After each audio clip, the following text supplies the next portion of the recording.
Okay, hi everyone. Let's get started. I hope you've had a good day. I'm Keisha Thompson. I'm the Senior Learning Programme Manager for the World Reimagined, and this is the last of our Leadership and Teaching sessions for this week, the third, which is focusing on well-being. On Monday, we were looking at the basics of teaching for racial justice, and yesterday we had a really great talk around language. And today we're looking at well-being as mentioned. So let's get into it, shall we? Oh yes, for anyone that needs it, my pronouns are she, her, and an audio description of myself is I'm a brown woman with braids, and I've got some silver and blue clips in them. I have loads of little like studs and earrings. I've got relatively big eyes. I've got one dimple on the left-hand side of my face, and I've got quite a plain background. Okay, so what are we covering today? We're looking at emotional intelligence, looking after ourselves, and looking after others. This session is being recorded, but I do encourage you to be as interactive as possible. Use the chat, or I will also allow you to talk. I've just done that now. So yeah, if anyone wants to unmute, they can do. It's always really lovely for me to hear from you and hear what you're thinking. Okie dokie. So who am I? I just think it's important for me to state why I feel that I'm well placed to deliver these sessions. So I've got a degree in politics and philosophy, so I've done a lot around identity politics whilst looking at philosophy, looking at politics, a lot around race and gender, colonial history, social movements, but also with my philosophy side, I looked at logic, epistemology, which is the philosophy of knowledge, how do we process knowledge, and also philosophy of literature. Okay, I've got a PGC in mathematics, so I understand this world, I've been in this world, I'm empathetic to teachers, those who are holding it down on the ground with young people, being wonderful educators. I've got a lot of pastoral experience, safeguarding, behavioural management training from my work as a teacher, also as a workshop facilitator and as a young people's producer at Contact in Manchester. And I've had loads of training, which also includes mental health first aid training, which I thought that was worth mentioning for today, which is all about well-being. I've got loads of experience of approaching this topic of racial justice as an artist as well. I'm known as a poet, a writer, theatre maker, musician as well. And I've touched on the topic of race, gender, class, intersectionality, colonial history within that frame as well. Studied psychology at GCSE, which I think has helped me to understand a lot of stuff around well-being, theory of the mind, how we behave, how we respond with our emotions, how anger manifests itself in the brain and things like that, which is all really useful fodder for this session. And also I have devised and deliver anti-racism training on behalf of Contact in Manchester, but I'm not an expert. So as much as I try my best to be well informed, there will be gaps in my knowledge. I have got a certain lens that I'm talking through, can't be helped. But I just feel like that's worth saying every time.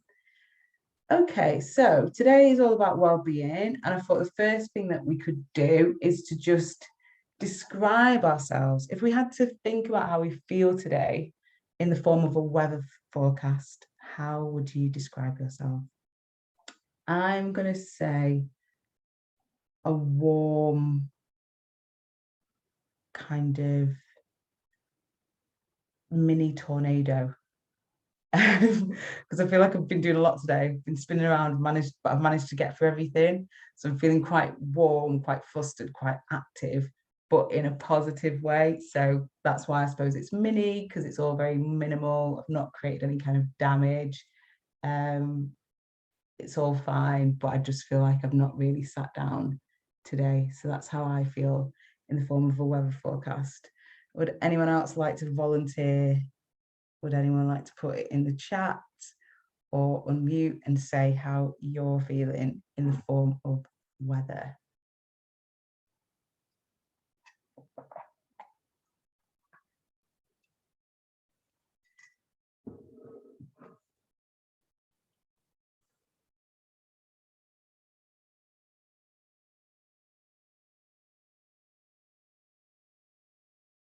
Anyone feeling brave? How are you feeling?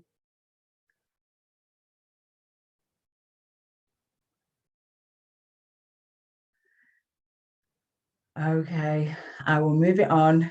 But I'm hoping that you are feeling quite reflective and you're willing to be able to check in with yourself during this session, because that's what a lot of it is going to be about. If you are feeling to put your answer in the chat, I would love it, because I always just want to hear what people are saying. Oh, someone said, no, I can't hear you kids in the background. Someone else has said cold and rainy, COVID positive. Oh no, I'm sorry to hear that. Sorry to hear that you've got COVID. I hope that it's not impacting you too harshly. Okay. Right, so first thing about emotional intelligence is it requires us to be aware of ourselves. It requires a lot of reflection, us being able to identify how we're feeling, what those feelings actually are, and what they mean to us in that moment in time. And also it requires us being aware of what that means in terms of being in the sector. So I'm just going to read, I'm going to share the link to this. I created this document in January and it came out as part of our resource preview release. And it's a document all about well-being. There are loads of references in there to other reports, to resources that you can use for yourself and for your participants. So I really do encourage you to check it out. But I'm just going to read the intro from this. So, hello.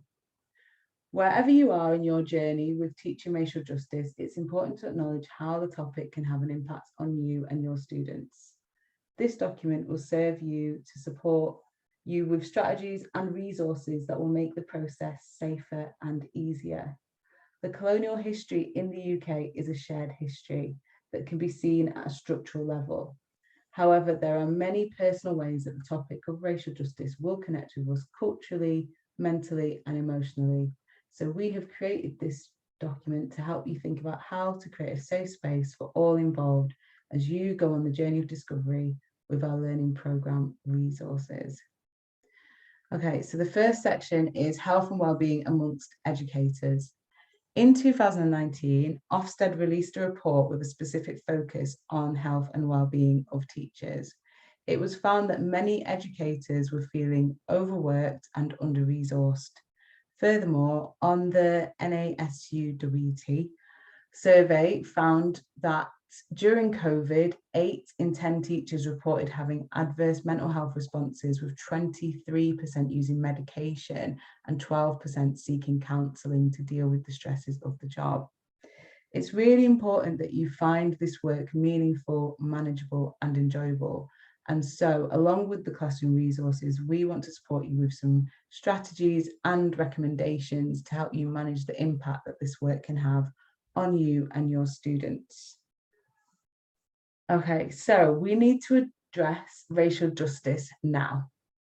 Within the recent events around racial justice, including the resurgence of Black Lives Matter protests in 2020, we know that many educators are having conversations that they may not feel equipped to deal with. A National Youth Trend report found that 40.1% of 16 to 25-year-olds felt that racism and BLM was the most pressing topic for them to discuss in 2020, whilst 39% identified COVID. Thus, the topic is relatively unavoidable for anyone engaging with the younger generation. But that is not the only reason why we believe that educators should do this work. Educators and schools are well placed to feed into the moral, spiritual, cultural, and it's a spiritual twice, it's supposed to be social, development of young people. For decades, various papers and reports have called for revision of the national curriculum to move away from a colourblind approach and a need for teachers to be more versed in racial literacy. A recent UNESCO report celebrated schools for their unique ability to provide a space for vital human exchanges and protection for the most vulnerable. The closure of many of these schools across the world in response to COVID has shown to have negative health implications for teachers and young people alike. Various studies show that there are identifiable and measurable health implications for those who are experiencing racism. Therefore, in our work as educators of racial justice, we must be aware that it impacts members of society on psychological and physiological levels as much as it does morally, economically, and politically. At the heart of our learning programme resources is an arts-based approach to learning. We know that the arts has the power to support us, all with our health and our well-being. We hope that these strategies will not only be valuable in teaching for racial justice, but feed into how we treat those in our learning spaces as whole people. Okay, so I will leave it there. But as you can see in the rest of the document, there's some more information, and then it really gets into some really specific strategies and resources considering your background, your racial background, the demographic of your classroom and things like that, because all of that's really important. It seems bizarre that we would try to teach around this topic and not think about what we are representing in that classroom and what we've experienced around this topic. The two must go hand in hand and they can very much inform each other. But as we were getting at in that introduction, it's an emotional thing. This topic can trigger, it can connect with you on a personal level. And we need to be aware of that in order to do this work in a way that is impactful, authentic, and safe. So I will jump back to my PowerPoint now. So what I'd like to do now is just share a little video with you around emotional intelligence. And because I'm all about interactive sessions and things like that, I don't just want to play this video and that's it. So I want to do something called listening bingo. So what I'd like is for you to just pick 6 words that you think are going to come up in this video. So the video is like, I think 3 minutes long, so it's not too long.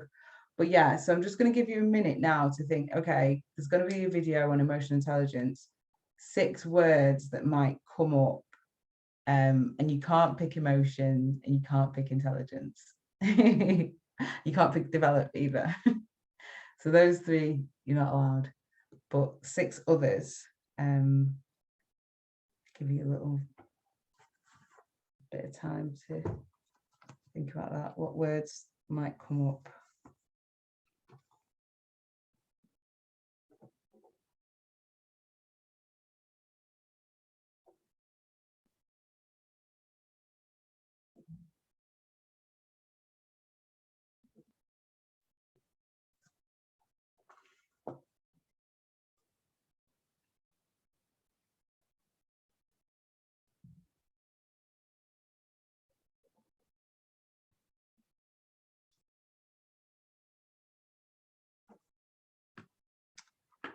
Okay, let's go. Oh, you sound good. Emotional intelligence refers to the ability to recognize, interpret, and process emotions in yourself and others. While genetics, upbringing, and environment all play a role, there are steps you can take to develop your emotional intelligence over time. Get to know yourself. Emotionally intelligent people are self-aware. They have a realistic appreciation of their strengths and weaknesses and how they come across to others. Peer feedback is one way of improving your self-awareness and may uncover a few of your emotional blind spots. Learn your triggers. Linked to the notion of self-awareness is knowing how you are likely to respond in particular situations. Think about how you felt the last time you were under pressure. Did these feelings help or hinder you? Recognizing emotions and the source of these emotions can shift your emotional state. Empathize. Seeing things from someone else's perspective will help you understand their values and beliefs. This is important when it comes to motivating and engaging others. Make a conscious effort to get to know your colleagues. Ask open questions and actively listen to what they have to say, rather than simply waiting for your turn to speak. Be on the lookout for body language and other non-verbal signs, as these may tell you more than someone is willing to express out loud. Own your emotions. Part of being emotionally intelligent is about taking responsibility for the way you interact with others. If someone upsets you, pause and reflect on why their actions led you to feel this way, instead of reacting impulsively. Recognize that a conversation is a two-way interaction, and it takes two people to make you angry, sad, or frustrated. Go with your gut. Finally, listen to your body. If your stomach starts doing backflips every time you speak to a senior manager, or your muscles tense up before you go into a meeting, what does this tell you? Counterintuitive as it might seem, emotions can be a valuable source of information when making rational decisions at work. Remember, emotional intelligence isn't about suppressing emotions. It's about learning how to recognize, process, and channel them in a way that benefits you and your team. Enhancing your emotional intelligence requires effort, but it can be achieved with sustained practice.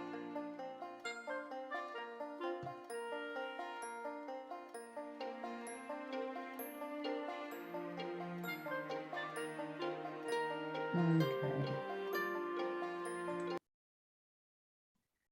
So, how did we do? Did the words that you thought would come up? Were you surprised by any words? Yeah. Did behaviour come up? I'm sure behaviour must have come up, Marie. I wasn't sure because it wasn't one of my words, so I was looking for other words. But yeah, it must have done. Okay, let me move on to the next slide. So, I hope that gave you a bit of a sense of what emotional intelligence is, and that it's something that can be worked on. I think it's very much about being receptive in regard to your own state, knowing what your triggers are, and I'm going to get into that in just a second, and then just being very aware of how you're connecting with other people as well.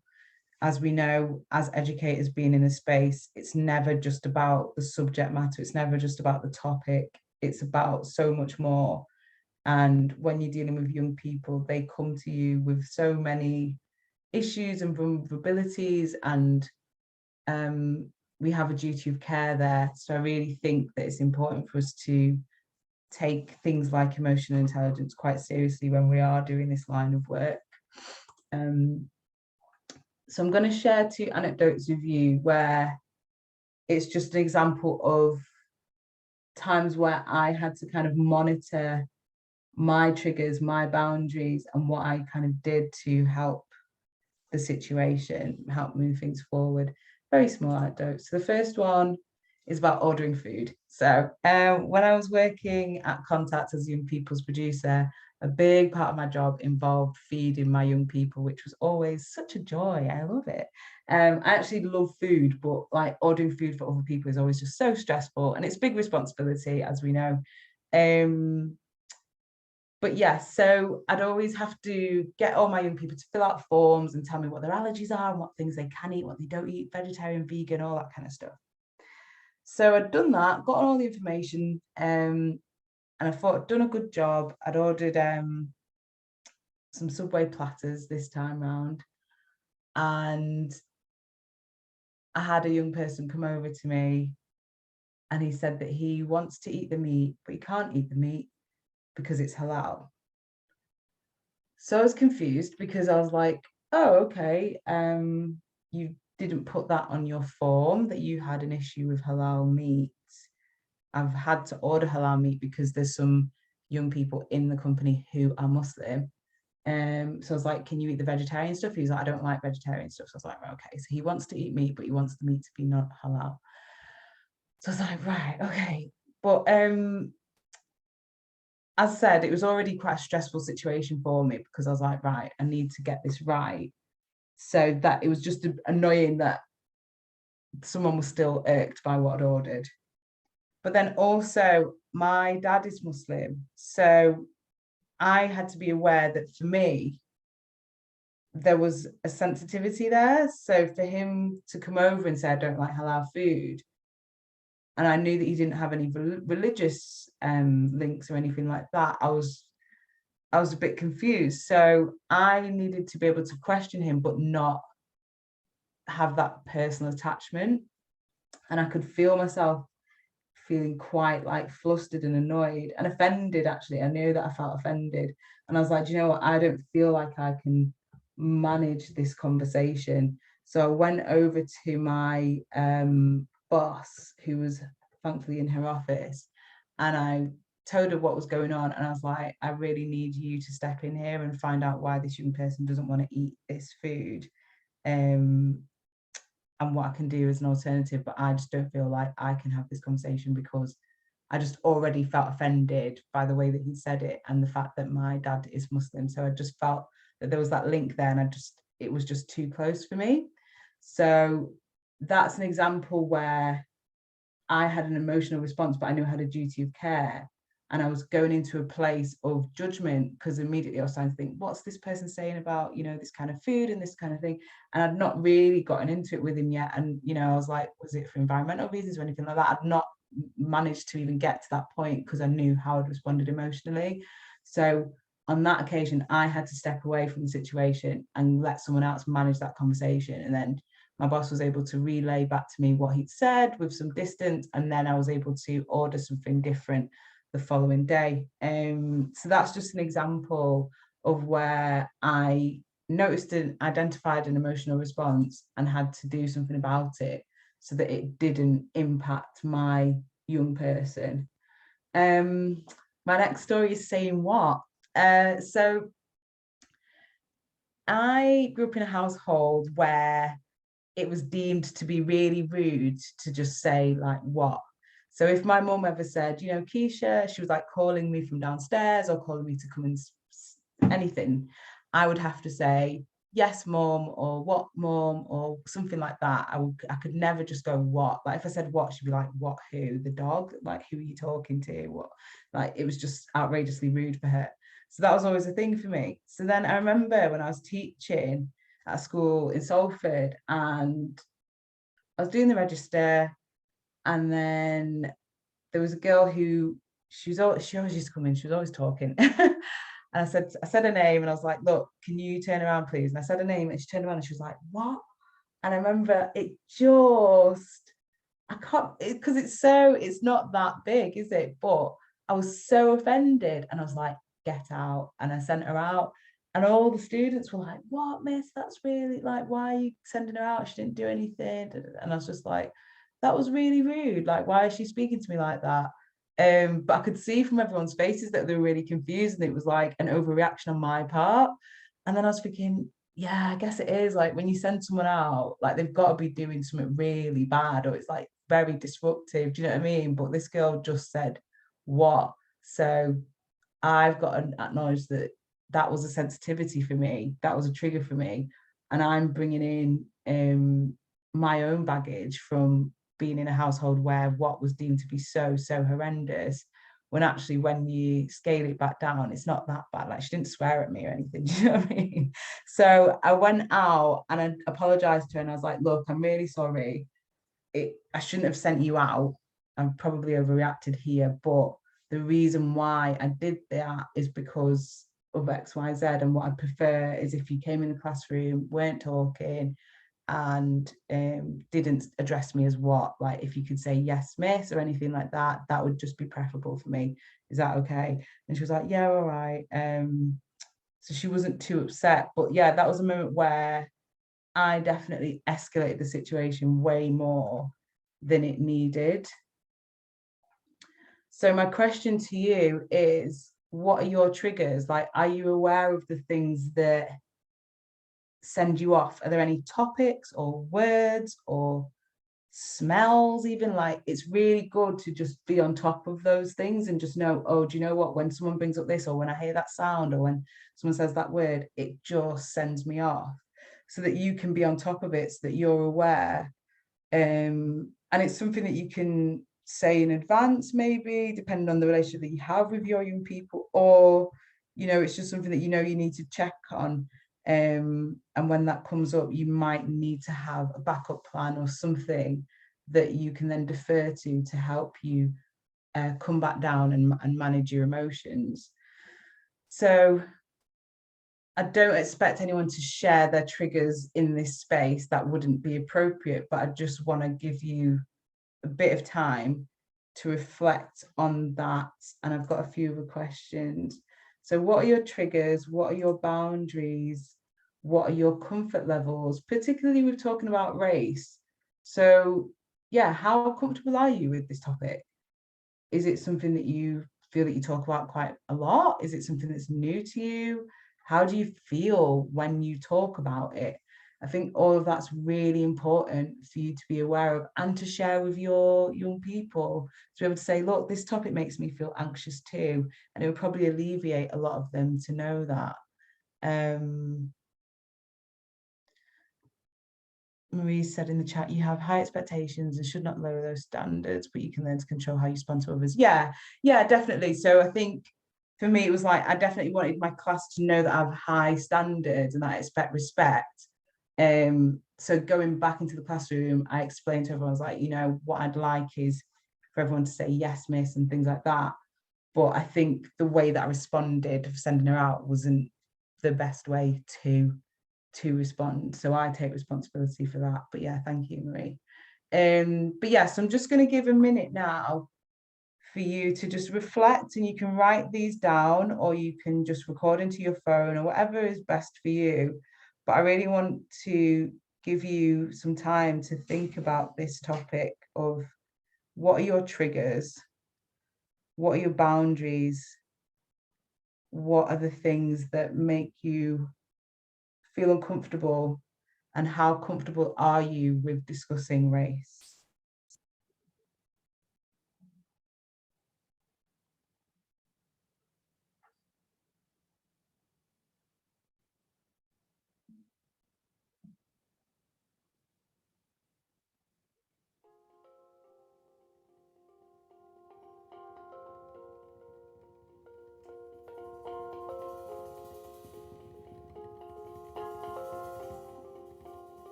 Okay, so I hope that's giving you some time to just have a think about what your boundaries are.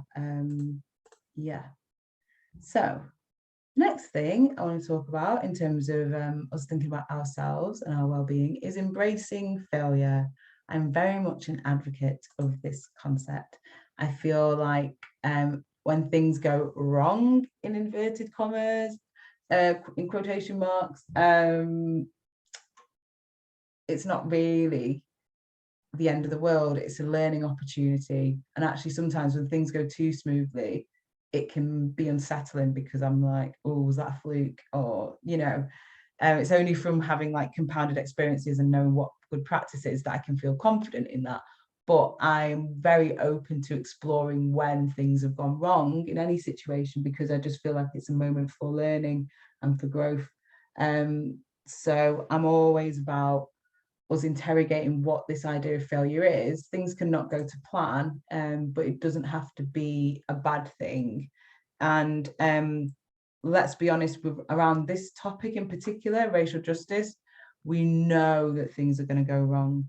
We know that we're going to make mistakes. It's just inherent. It's all new to us. We're in new territory in terms of trying to bring this into the public sphere, into conversations, into schools. And it's not going to go smoothly all the time. And if we judge ourselves, then that will only create more anxiety. Then we'll go back into our classrooms and into our spaces, kind of anticipating or even apprehending, that's a better word, the mistakes that we might make. And that's not where our focus should be, really, because what these sessions are all about is seeing ourselves as leaders, seeing ourselves as pioneers of change. And we need to feel positive when we do that. And I don't mean in a kind of like idealistic way and kind of like overtly optimistic, but just having that sense of control and power, and like, I can navigate this situation. This situation is going to be difficult. Things might come up, but I can deal with it. And if we're judging ourselves and dwelling on mistakes, then we can't really operate on that mode, I don't think. So how can we make failure productive? So I just want to share a project, another resource. I love my resources. So this project is called Fail Space. It's really great.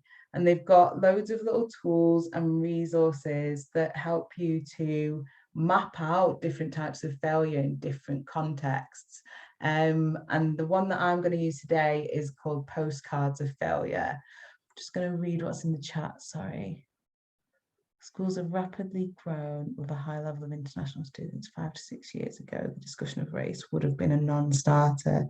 This has now changed for the better. Students are now mixing with other cultures, and we have more staff, albeit few, of non-white background. And this is a good time to be open about those discussions at our school. I'm really glad to hear that, Marie, that you can feel the air of change in your school. So hopefully these sessions will assist you with that good work. Okay, so the tool that I want to introduce you to, as mentioned, is called Postcards of Failure. Where's it gone now? There we go. Come on. There we go. Oh, it's a bit big, isn't it? Make that a bit small. There we go. Okay, so this resource is all about you writing to yourself, writing to the version of yourself that made a mistake. So I'm gonna give you a little bit of time. I'm just showing you what the resource looks like, but we all know what I'm getting at here. There's no need to be pedantic about it. What I'd like us to do right now is just have a little think about a time when we got something wrong. It would be great if you could think about the topic of racial justice, a time when you made a mistake. It doesn't have to be massive, but just, you might have made an assumption or got something confused or whatever, something that you know that you know when you felt like you failed. I don't need to help you with that. But yeah, I just want to give a bit of time for you to essentially write a postcard to that moment, or write a postcard to that person, that version of yourself. What would you say to that version of yourself now? How can you comfort that person or confront that person, or whatever it is that you feel that you need to say to that moment? So again, I'm just going to give us some time to do that.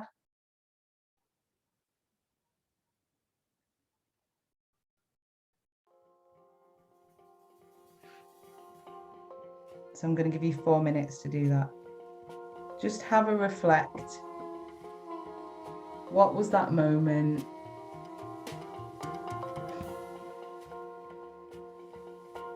And if you could speak to it now, what would you say? Has it taught you anything?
Okay, so if you just be wrapping up what it is that you're saying or writing to your failed version of yourself. I've put a link to this website in the chat. I think it's a really great concept, and there's loads of resources and you can order them for free. There's a book. It's very much from the art sector and talking about participatory work, but I think it still transfers to our context. So I really do champion it and encourage you to check it out. Okay. So next thing, now that we've talked about the things that make us uncomfortable, the things that are our triggers, understanding what our boundaries are, speaking to our mistakes, I think it's good for us also to acknowledge the things that make us feel good. When I was putting the anti-racism package together for Contact, one of the best pieces of advice that I got from my peers was to make sure I had someone that I could speak to whenever it was feeling a bit heavy. So I had a few friends who were just like, oh, if you need someone to speak to while you're doing this work, let me know.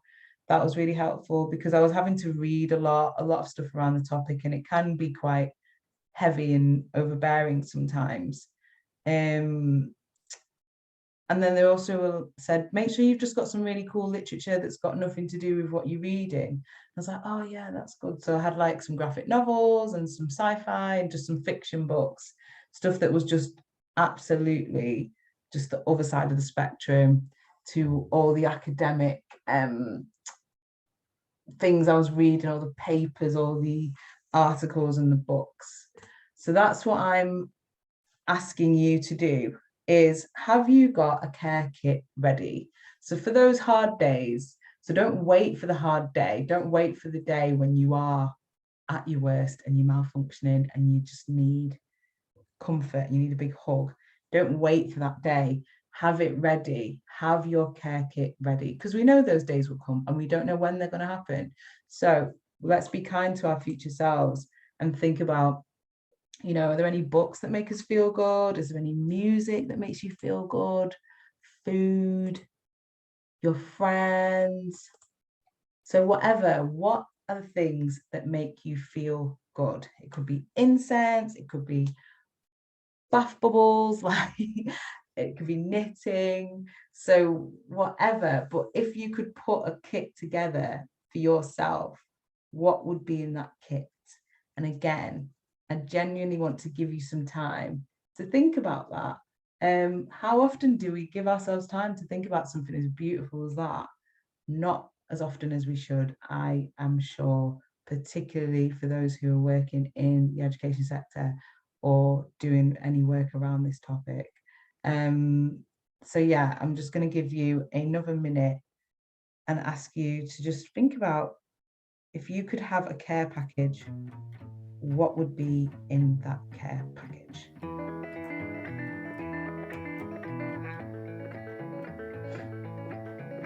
Bye, baby, ikiba so mateba bengere. Sol abe ayengi, balalbe pon batenie. Wap to wap, wap to wap, wap to wap, wap to wap, wap to wap, wap to wap, wap to wap. Gwang murieni, nunua yile ibon bei. Bye, so ikei. Give me tongue, me nan me bon banan.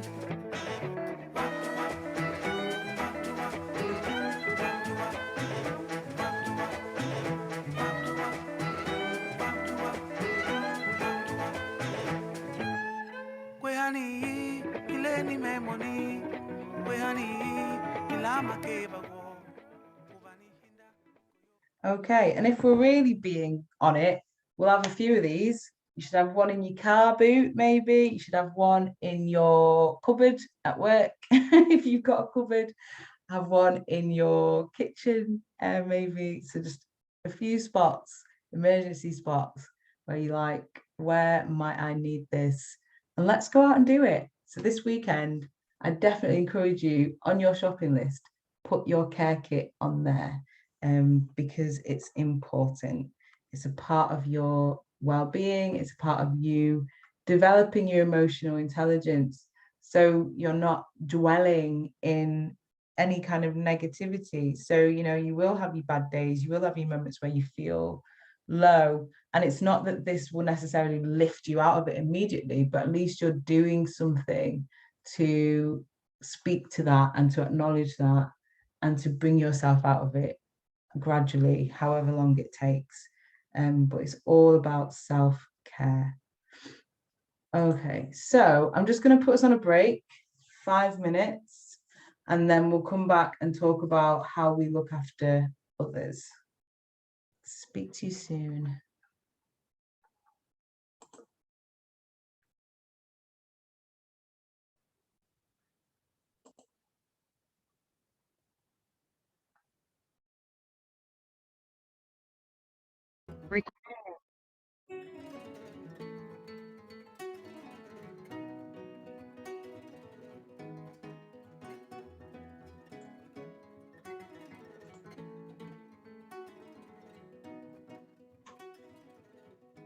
Okay, I hope we're all back.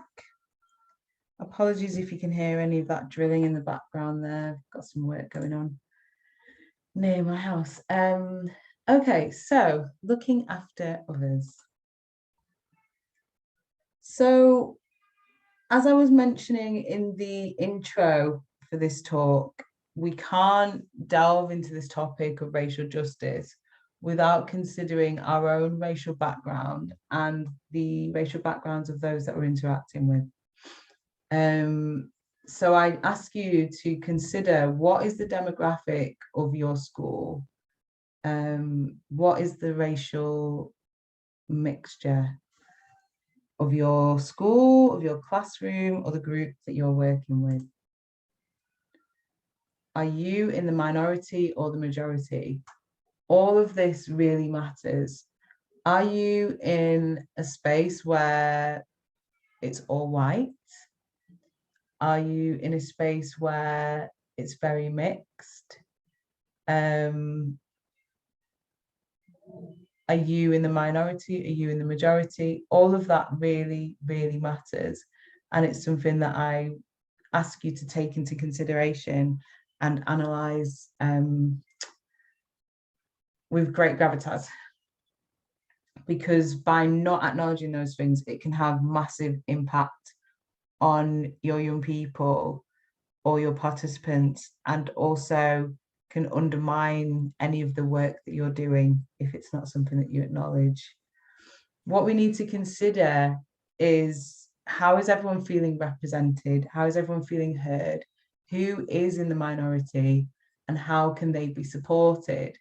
And it will have different implications, because there's definitely a difference between, let's say, being in a school where it's predominantly white and you have a few young people who are from Afro-Caribbean background or an Asian background, or might be Middle Eastern, anything.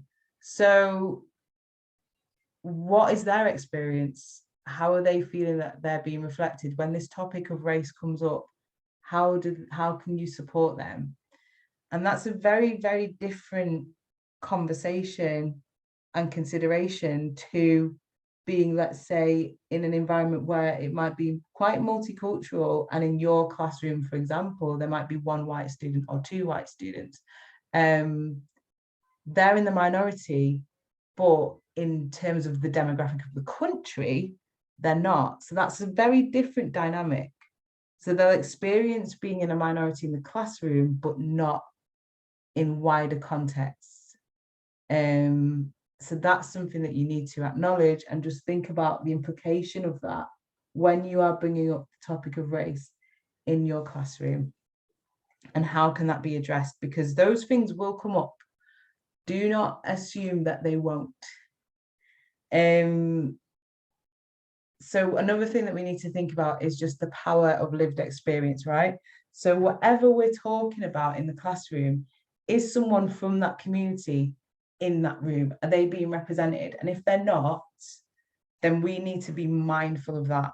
We need to be mindful of any assumptions that we're making, any stereotypes that we're aware of, and just be mindful of the fact that inherently, because that voice is not in the room, we are going to have a narrow view of what's being discussed. There's no way around it, because there is something to be said about experiential knowledge. And I'm just going to share a little story with you that helps to make that point. It's called Mary Sees Red. I'm trying to remember the theorist. Oh goodness, I think it was Russell. Bertrand Russell. But don't quote me on that. But it's a philosopher nonetheless. And basically the question is, let's imagine that there's a woman called Mary, and she is in a monochromatic room for all of her life. So she can only see black and white. She's given a series of textbooks, all monochromatic, and these textbooks have the whole theory of red in them, the whole theory of redness.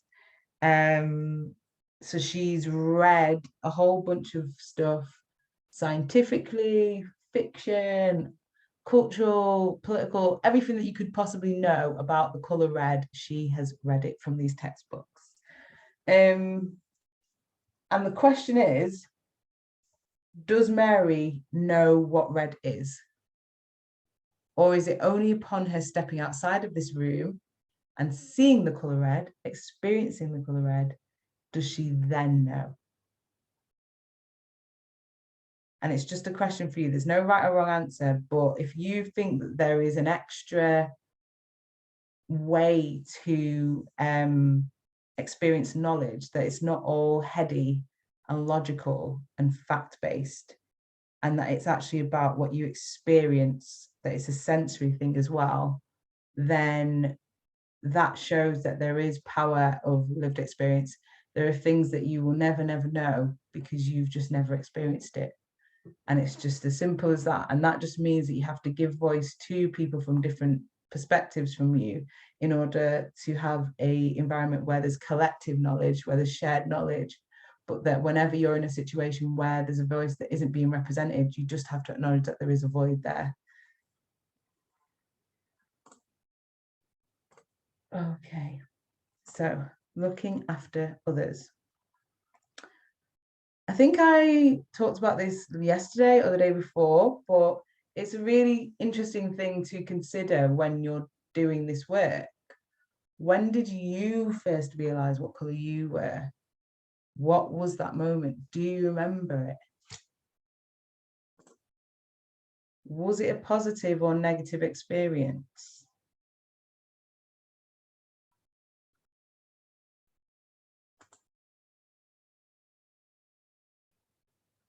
How does your race and your experience relate to others?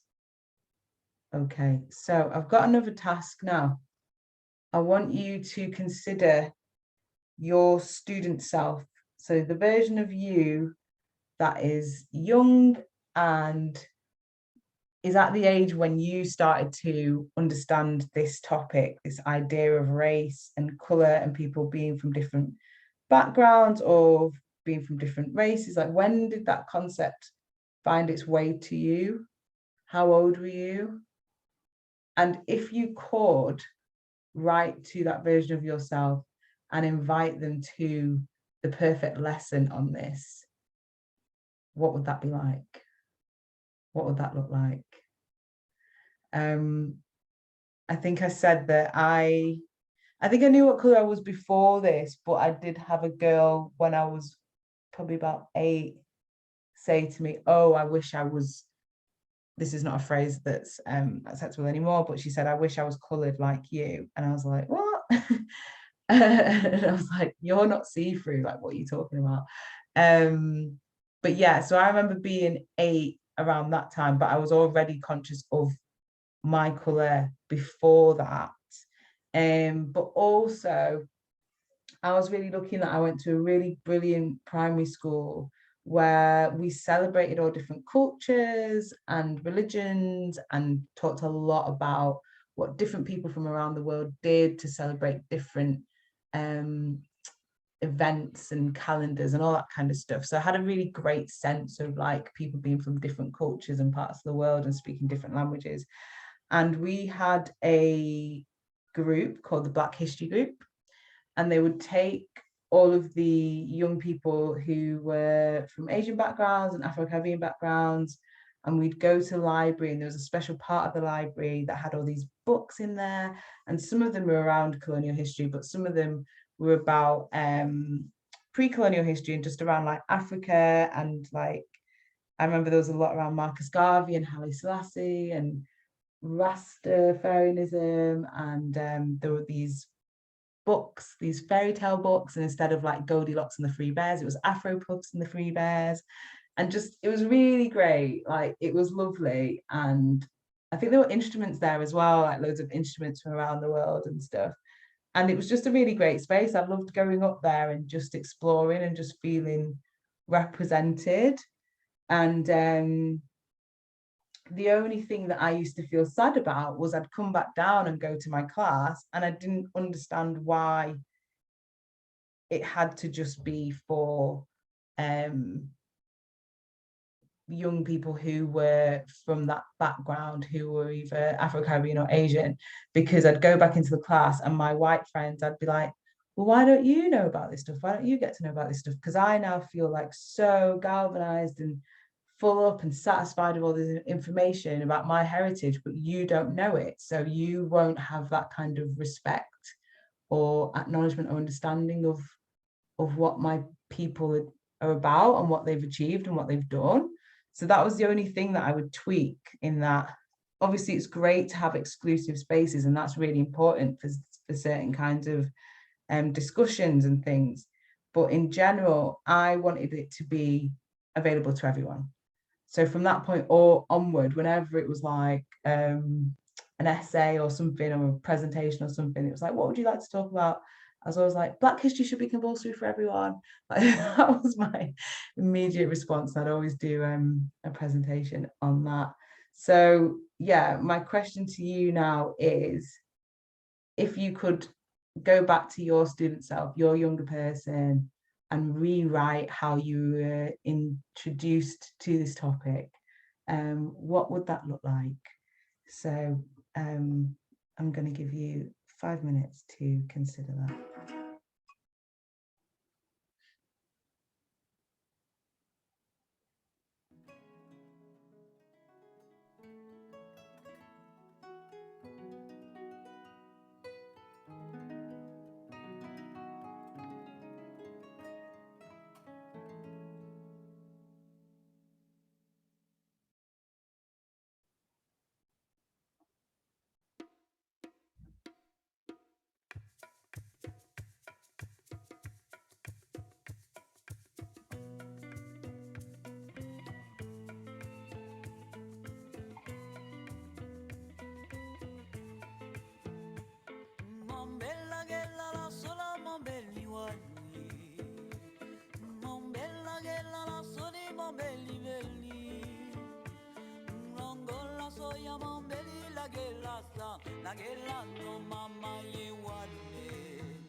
Okie dokie. So next bit is, and we're coming towards the end now. So as I mentioned, with these sessions, I do try to plan them in a way so that they're elastic, essentially. So it really depends on how much interaction I get from people and me just kind of reading the room. But because we're quite a small group today, I imagine that we'll probably finish in the next 10-15 minutes. And I'll leave space at the end for anyone to ask me any questions or give me any reflections. But this is essentially the last of these 3 sessions, and they're all being recorded. I definitely appreciate that we had to deliver these during what is for some the Easter holidays. So we'll be sending out these recordings next week so that people can catch up.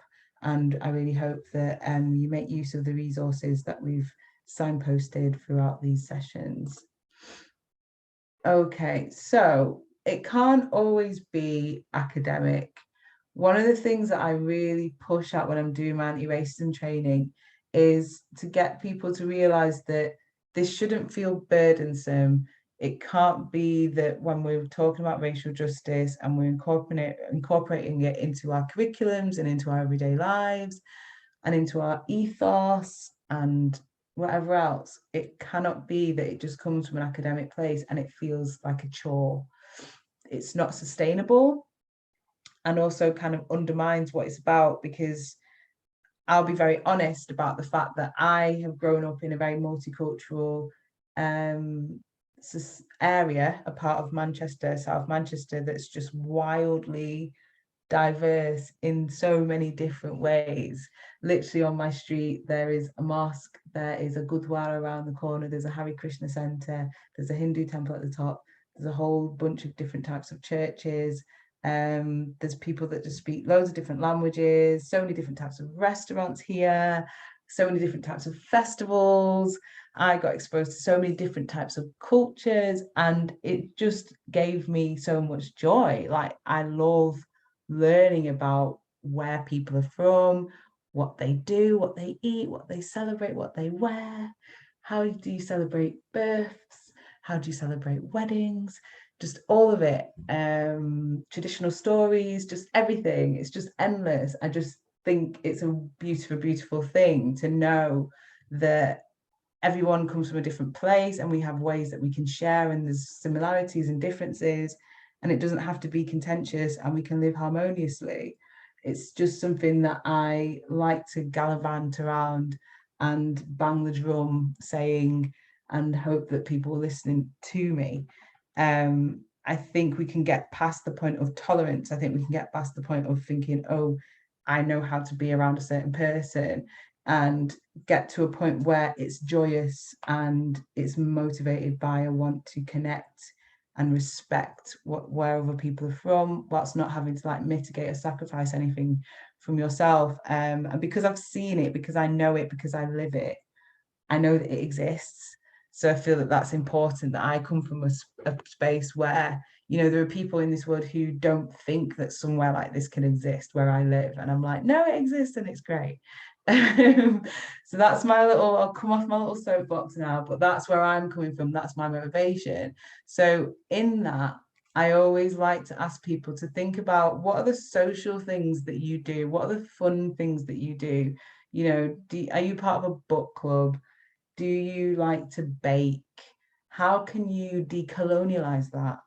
Is it that you look at a recipe that's from a part of the world that you don't usually consider? Maybe you pick a book that's from somewhere else, or you pick a book that's got a few different languages in it. What will that be like? Something that's been translated, maybe. Just have a think about the ways that you can just be a bit more global with the things that you like to do. How can you celebrate other cultures? How can you do this with your young people? How can you get them to acknowledge their heritage, where they're from, bring it to the space and allow for exchange and sharing and representation and questions in a way that just feels so kind of positive, can you do that? So, you know, some of these lessons, some of our resources that we've put out there, they will make you have to confront some topics that are very difficult, but we've also got some lessons in there that are just super, super fun, so that you don't feel like this is always something that is negative or weighs us all down. This session is very much about well-being, so it acknowledges that it can have that impact. So I'm not saying that it won't, but the way that we counteract that, the way that we counterbalance that, is by knowing that there's another side to the spectrum, that we have to get through the hard stuff, through the brutal facts, and understanding what the transatlantic trafficking of enslaved Africans really means, so that we can then get to this place where we can reimagine the future, right? Where we can look forward and go, okay, this is what happened. That's what the world was like back then. What do we want to see now? What is it that we can do now? Okay, so I want you to think about the things that you like to do, think about the things that you like to do with your young people, and how can they be merged with this concept of racial justice? What can we do?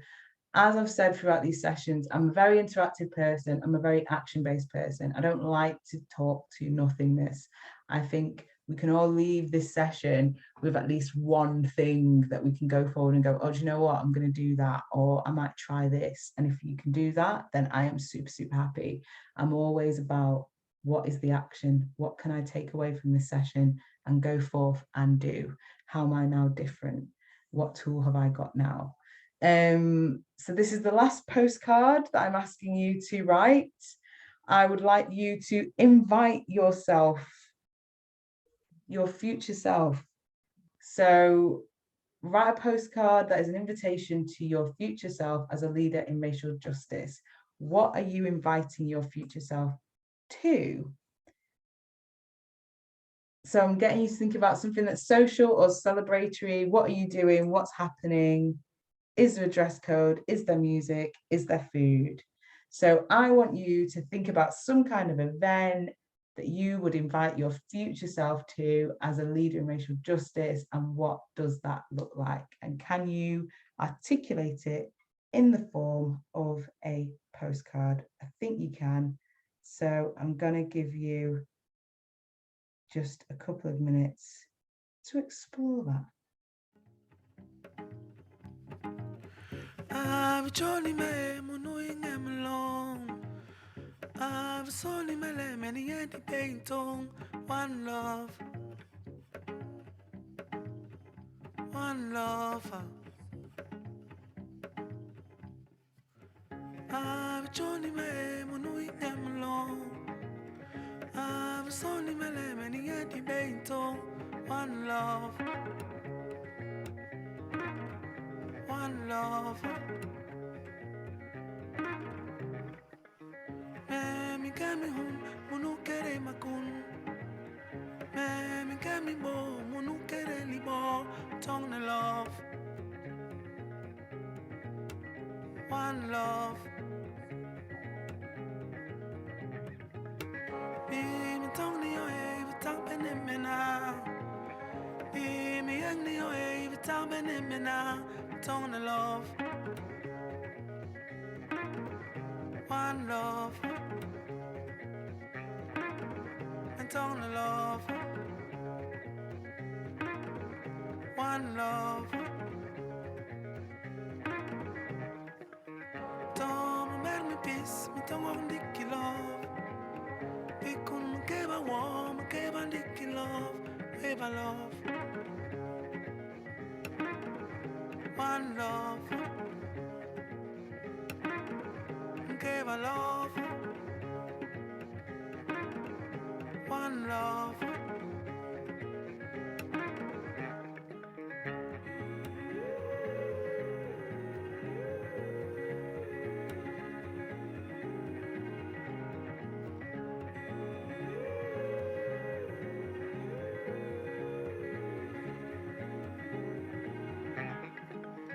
I've journey me munuing em long.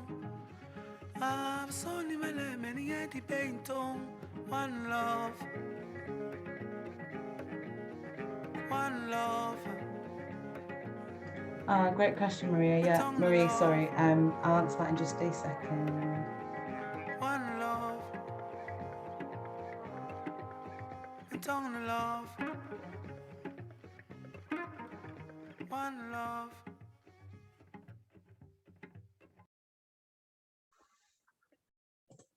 Okay, so we've now come to the last part of the session, which is about questions. And Marie, you have one for me, which is how do we address cultural appropriation of ideas, patterns, dress, etc. within a creative setting? Thinking about the use of these ideas used in artwork with students. Perfect, perfect, perfect. Okay, so it's all about context. I'll give an example. I grew up in a school where we would celebrate a lot of festivals and just events linked to Asian cultures or to Islam, right? And I remember a lot of my friends coming in and bringing henna, and they decorate my hands. I knew that it was appropriate in those settings because they were putting it on me and we were celebrating their event, that it was okay for me to wear it, for me to wear the henna. And when I've gone to friends' weddings who are also from those backgrounds, then I've felt comfortable wearing henna because I know that it's used for weddings and celebrations and things like that. I wouldn't use henna in any other context. So if I'm going to a festival, if I'm going to another type of wedding or something like that, I'm not going to put henna on because it's not mine, it's not my culture, and it's not applicable to these new contexts. So that's where it would definitely be appropriation. So I think whenever we're teaching young people about something, I think personally it's absolutely fine for them to adorn and to explore and wear something that's not from their culture, but they need to, one, show that those items respect before they even touch it or think about putting it on. You need to tell them the history of it, where it's come from. So another example I'm thinking of, when I first got taught about African drumming, I used to do African drumming. I think it was only the third lesson that I was actually allowed to touch the drum and start drumming. Before that, we saw someone else drumming, and then we learned about what it was made of, the wood, where it had come from, the rituals around it being put together, how much it cost, just all of that before we then giving it to touch. And then you were kind of like, okay, I need to respect this item because it wasn't just handed over to me. So I think it's about the way that we introduce items or rituals or anything to the young people, give it the context, give it the story, give it the respect that it's needed, and let them know when it's appropriate for it to be done again. Like, when can you wear this again? When can you do this again? Does it belong to you? No. Second thing is just around asking, checking in with the people who are from that community, right? So, and again, you won't always get the right answer, but at least you can be informed and know that you asked.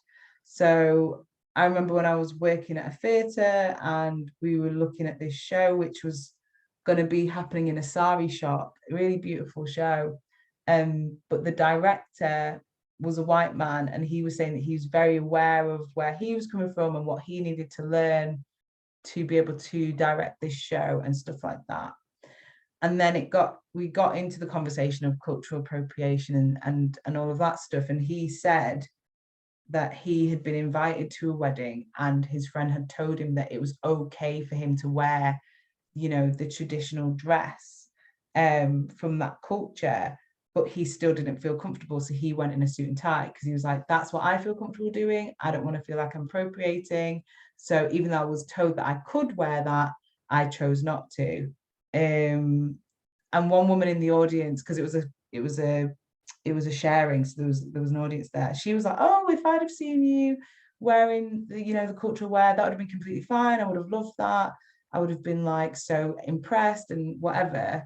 And then another woman was like, well, I'm glad that you didn't. I'm glad that you wore your suit, because I would have been annoyed. Like if I saw you at the wedding and you wearing that, then I'd be annoyed.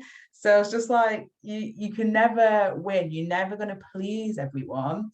But at least he could say, I was a part of the conversation. I considered it.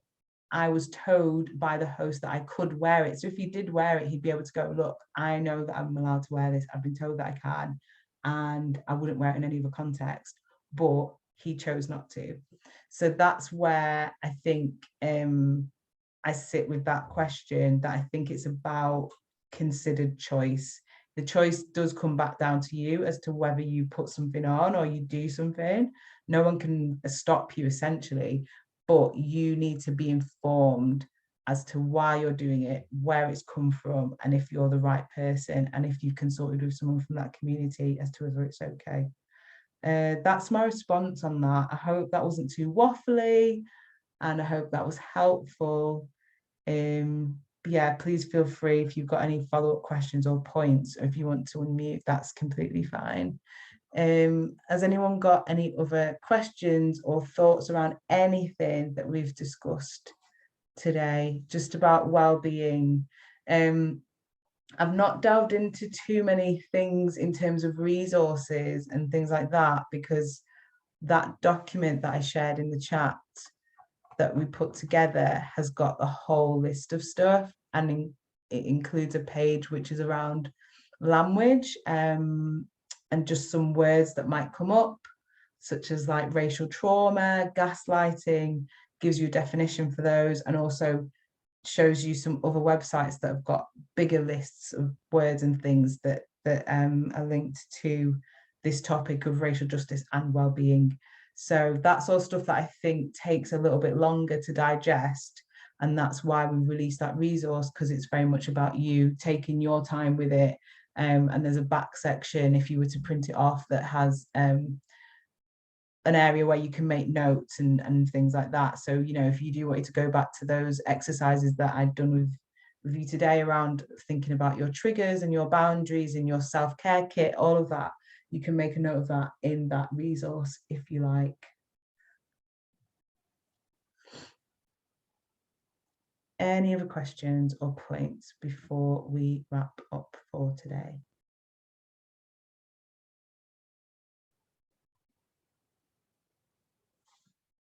Let me just check the chat, see that I've not missed anything.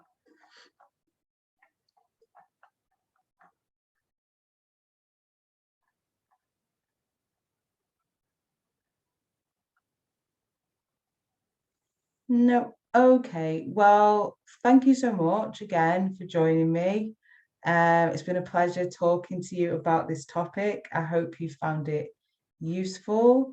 And when we send the recording out, please do share with others. And these links that I've shared as well, please do share them far and wide. That's the only way that we can do the good work and make use of our spheres of influence, and make it your next elegant step to just share this with someone. Thank you so much, Marie. I'm glad you enjoyed it. And yes, I bid you adieu. I hope you have a very good evening.